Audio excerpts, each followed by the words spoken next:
Ouais, donc voilà l'essieu qui est mort et on voit qu'effectivement la roue, elle a quand même pris un sacré coup. Donc je vais remplacer cet essieu. Par contre, du coup, on voit que c'est pas un essieu standard. Déjà là, c'est quand même vachement plus haut que sur les essieux standards où c'est à peine 50 millimètres par exemple.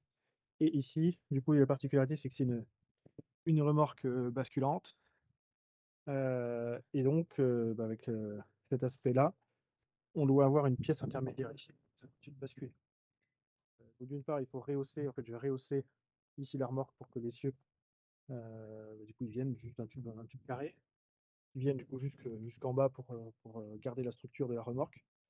Euh, et ici, un système de bridage qui permet de reprendre finalement cet aspect-là. On va voir comment on fait ça.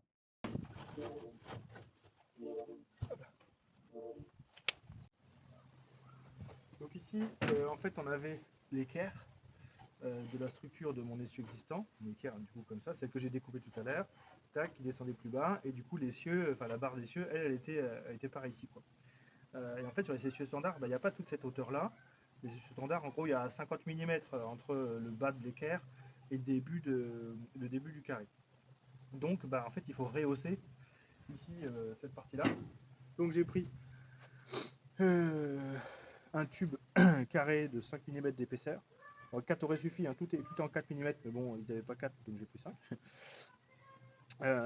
Voilà, et sur ce tube carré, du coup, on peut faire le rehaussement en fait.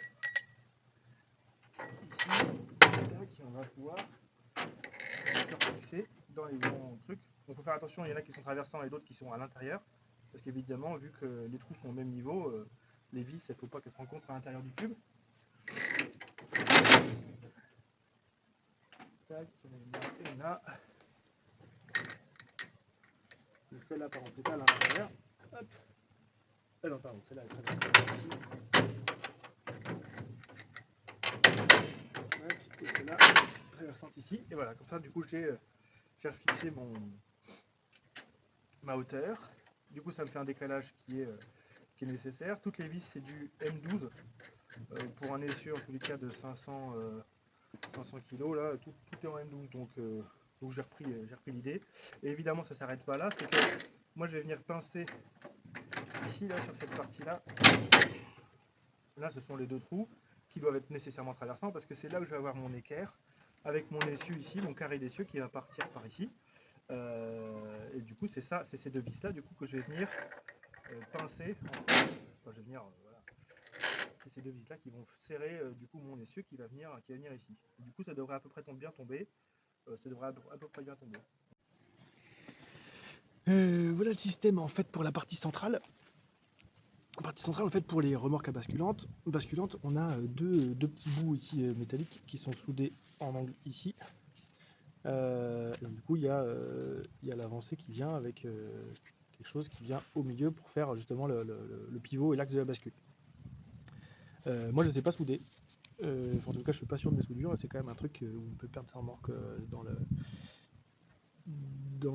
en circulant. Donc j'ai voulu faire un truc un peu plus que je maîtrisais en tous les cas. Certainement que la soudure c'est moins cher, c'est plus facile, etc. Mais je ne voulais pas me lancer là-dedans. Du coup j'ai fait un système par bride en fait, ici, où du coup on retrouve en fait les mêmes caractéristiques. Donc là ça fait une équerre de ce côté-là, en fait avec un système de bridage que je viens mettre aussi deux bouts d'équerre pour garder une certaine rigidité hein, dans ça, sinon on va tordre la tôle en serrant. Mais en serrant bien fort, en fait, on arrive, à mon avis, à garder toute la rigidité nécessaire par rapport aux soudures qu'on avait avant. Donc, du coup, il suffit de reprendre les cotes. Et du coup de les reporter. Et là, c'est pareil, du coup, les trous judicieusement placés pour que ça serre tout juste le tube. Voilà, que ce soit de part et d'autre, juste autour pour pas qu'il y ait trop de porte-à-faux. Et ensuite, en serrant suffisamment fort, on devrait réussir à avoir quelque chose. Voilà. Donc du coup, on part de ça et on arrive sur la même configuration.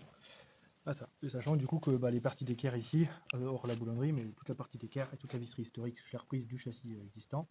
Et les bouts d'équerre, vous voyez là, j'ai fait des découpes en fait de J'ai fait des découpes sur, sur le châssis de base. C'était un essieu 450 kg ou 500 kg, je crois, mais j'avais pas la règle pour le changer, donc c'est ça qui me manquait. Et donc du coup, c'est du 4 mm d'épaisseur. Du coup, l'avantage de cette solution, c'est qu'il y a besoin que de la découpe à la meuleuse et que du perçage. Perçage, du coup, là, c'est du diamètre 13 pour les vis de 12 en M12. Là, c'est pareil, ça c'est les écarts du bas. Et là, l'axe, il était sur un diamètre 16. Enfin, l'axe est de diamètre 16. J'ai fait aussi diamètre 16, ça a l'air de passer. On va voir comment faut s'ajuster. Bon, là, les écrous, il faut prendre des écrous indesserrables.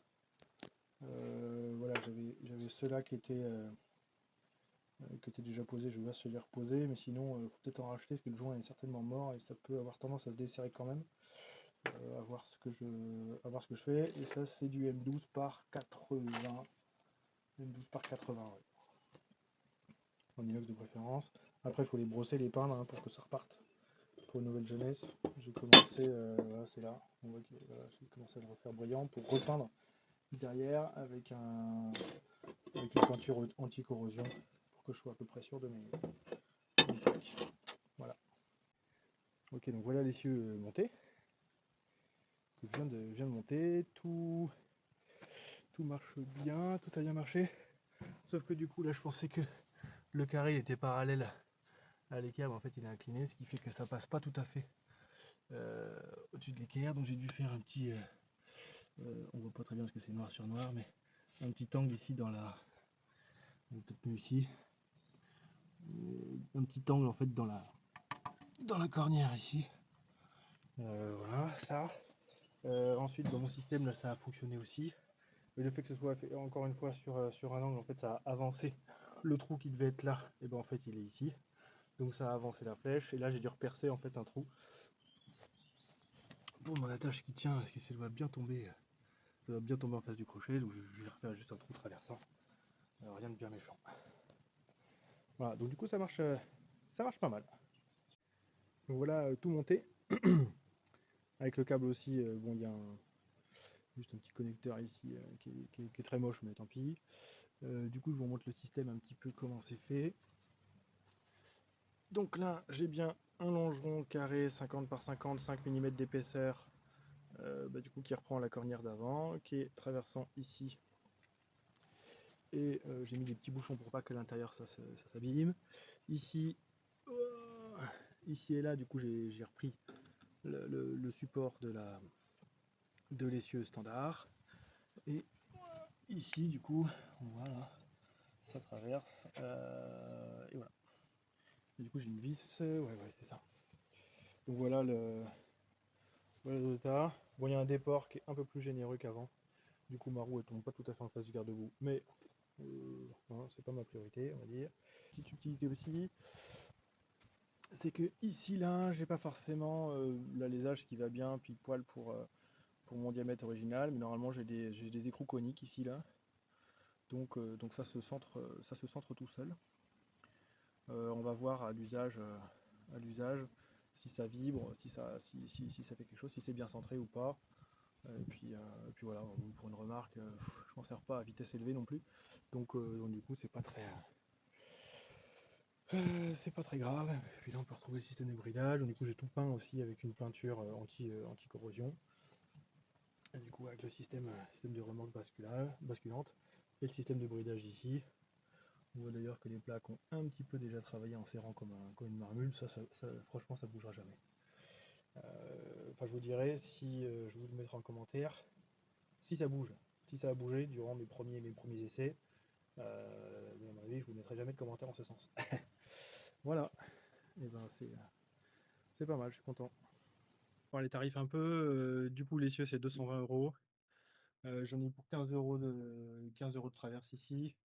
J'en ai eu pour je sais pas quoi, une vingtaine d'euros pour la bousselonnerie et la visserie, 10 balles pour l'anti-rouille.